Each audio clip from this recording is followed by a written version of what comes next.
doubles and coffee.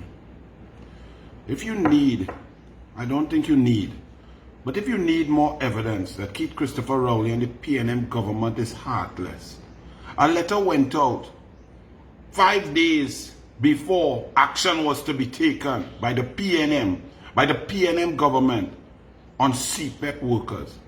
Now keep in mind, CEPEP workers are the working poor, are single mothers, those who are the only breadwinners, who every dollar counts towards survival in this country.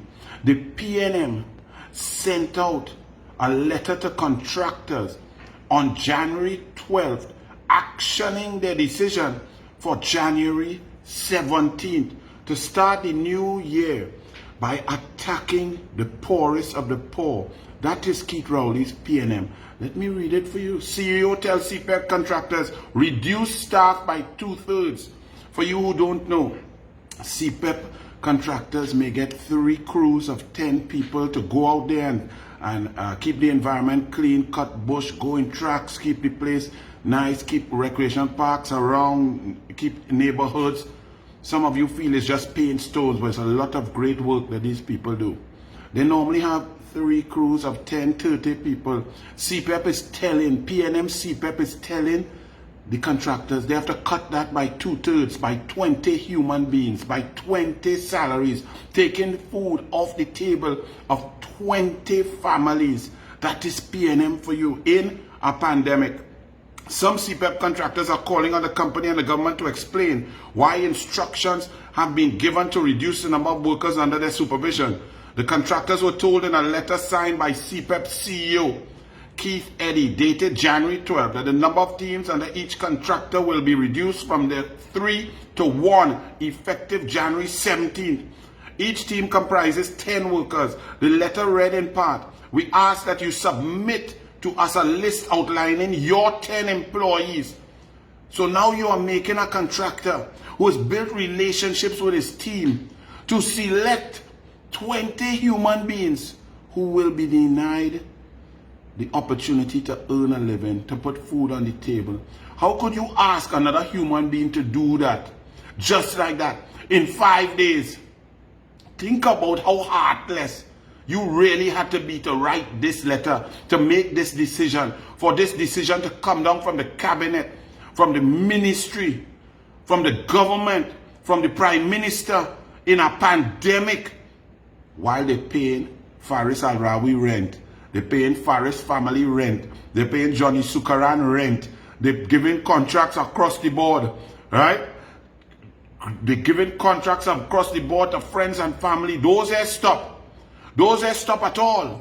But poor people, little bit of money, they stop in. Just like in the police service, they fire the groundsman to save money, but keep DCP Jacob's 2 daughters and Ramgalam, who fire the people's daughter, 3 of them, at about 45,000, but fire a poor groundsman for 5,000. Should the revised list of persons not be provided, threats now, by the said date, the CEPEP Company Limited will not be in a position to pay any of your workers. So if you don't select 20 people for debt, CEPEP, PNM CEPEP will not pay all 30. They will suffer all because you have not provided a list of debt to take the food off of 20 single mothers. This is PNM for y'all. Eddie also told the contractors that only the 10 people whose names have been submitted will be paid from January 17th. This letter is January 12th. So January 17th, 5 days later, people across Trinidad and Tobago, the poorest of the poor, lost jobs under this PNM. This callous, heartless, disgusting, nasty PNM. If you all needed any more evidence that them don't care about nobody, in government you're supposed to care about those most in need first. That's why some of you come out and attack Miss World, who make the semi-final. About, oh, Trinidad and Tobago don't have poor? They don't have poor?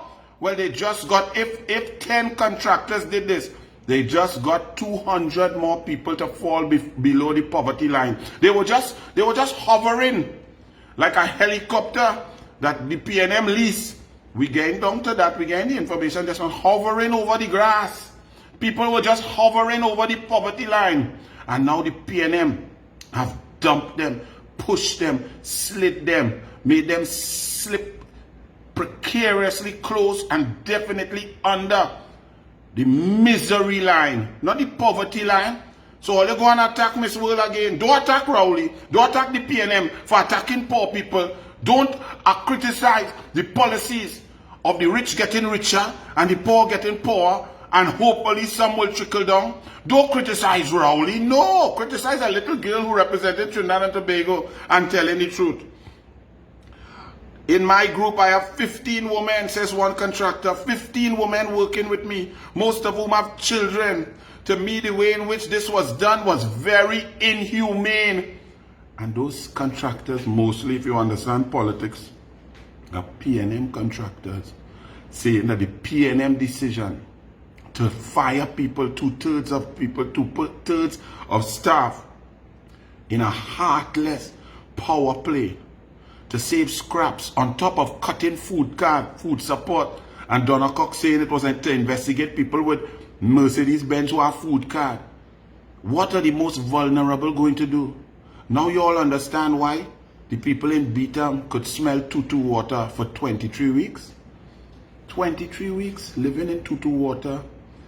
And Fitzgerald PNM Hines tell them have patience. Take that, smell that, live in that, sleep in that, while he go up in Maraval. Bless. All you want a chance to vote again? Okay.